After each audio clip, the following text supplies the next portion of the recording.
Paano ginagawa ang cheese? Welcome back to my channel class. Ako muli si Professor Ipaliwanag ng University of Life. At sa episode na ito, pag-uusapan natin kung paano ginagawa ang cheese. Aalamin natin kung paano nagiging masarap na cheese ang simpleng gatas. At kung ano-anong proseso ang dinadaanan nito bago mapunta sa ating pizza, burger, pasta, at paboritong pagkain. Tumutok dito sa The Taglish Explainer. Ang topic na ito ay mula kay at Mark Helkinson. Salamat sa suggestion mo. Unang-una, nagsisimula ang lahat sa gatas. Kadalasan ay gatas ng baka, pero maaari ring manggaling sa kambing, tupa o kalabaw. Kaya kung may nagsabi sa inyong ang cheese ay gawa sa gatas, tama siya. Pero ang tanong, paano naging matigas ang isang bagay na dating likido? Aba, hindi ito magic. Hindi rin ito ginagawa sa pamamagitan ng pagdarasal sa refrigerator. May siyensya sa likod nito. At dito pumapasok ang isang espesyal na sangkap na tinatawag na rennet. Para itong traffic enforcer ng gatas. Ang trabaho nito ay sabihing, "Hoy, hiwalay na kayo!" Kaya naghihiwalay ang likidong bahagi at ang namumuong solid. Ang namuong solid ay tinatawag na curds, habang ang natirang likido ay whey. Ngayon class, huwag kayong malito. Hindi po ito where. Hindi ito nagtatanong kung nasaan ang banyo. Ang whey ay likidong natira matapos mamuo ang cheese. Ang curds naman ang magiging pangunahing sangkap ng cheese. Para itong tofu ng Dairy World. Kapag nakita ninyo ang prosesong ito sa unang pagkakataon, parang magic experiment sa science fair. Isang sandali, gatas. Ilang minuto lang. Aba, may cheese baby na! Pagkatapos mabuo ang curds, hinihiwa ito sa maliliit na piraso. Bakit? Para mas madaling lumabas ang sobrang tubig. Isipin ninyo na parang sponge na pinipiga. Habang lumalabas ang whey, mas tumitigas ang curds. Pagkatapos nito, pinapainit at hinahalo ang mga piraso. Hindi dahil nilalamig ang cheese, kundi para makontrol ang texture nito. Kung gusto mo ng malambot na cheese, iba ang proseso. Kung gusto mo ng matigas tulad ng parmesan, mas maraming whey ang kailangang alisin. Kaya pala iba-iba ang ugali ng cheese. May soft, may hard, at may mga cheese na parang kapitbahay mong hindi mo mabasa ang mood.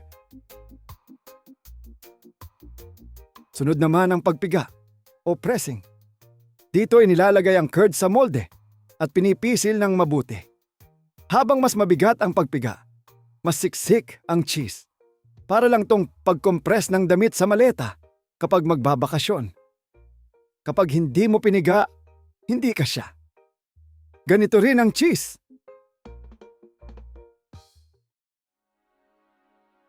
Kapag hindi napiga ng maayos, hindi magiging tamang hugis at texture. Kaya kung makakita kayo ng bilog na cheese sa grocery, isipin ninyo, minsan din siyang pinisil ng husto. Parang tayo nung exam week. Pero sandali, hindi pa tapos.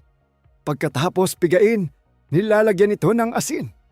Hindi lang para sumarap, kundi para mapigilan ang paglaki ng masasamang bakterya at tumagal ang shelf life.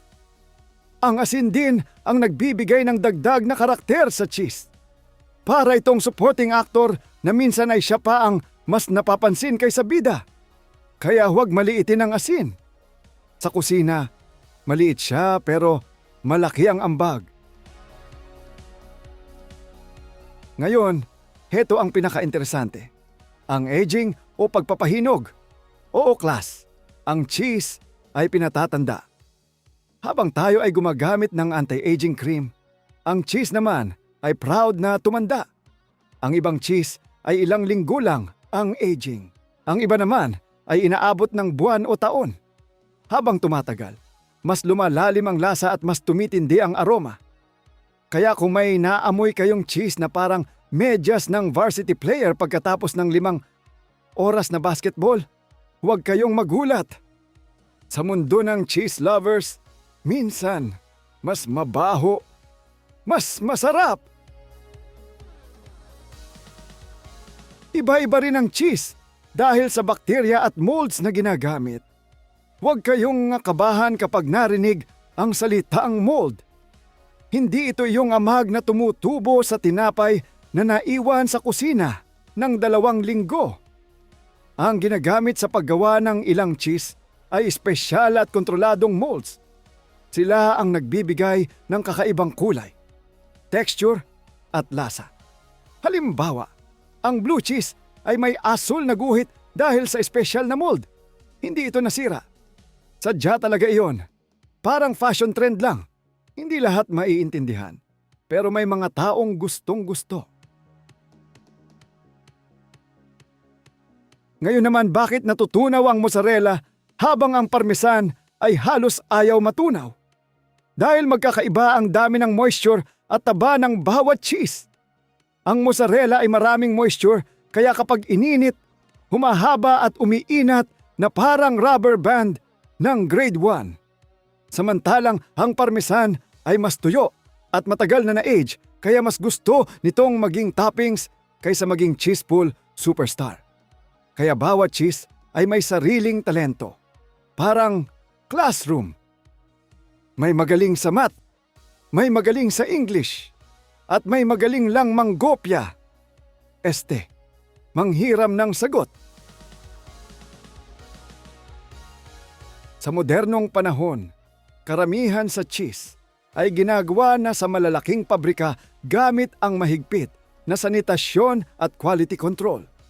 Sinisigurado nilang malinis ang gatas, tama ang temperatura at ligtas kainin ang produkto.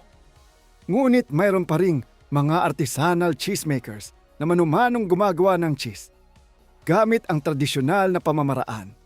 Kaya kapag bumili kayo ng mamahaling artisan cheese, hindi lang cheese ang binabayaran ninyo. Binabayaran ninyo rin ang oras, kasanayan at mahabang pasensya ng gumawa.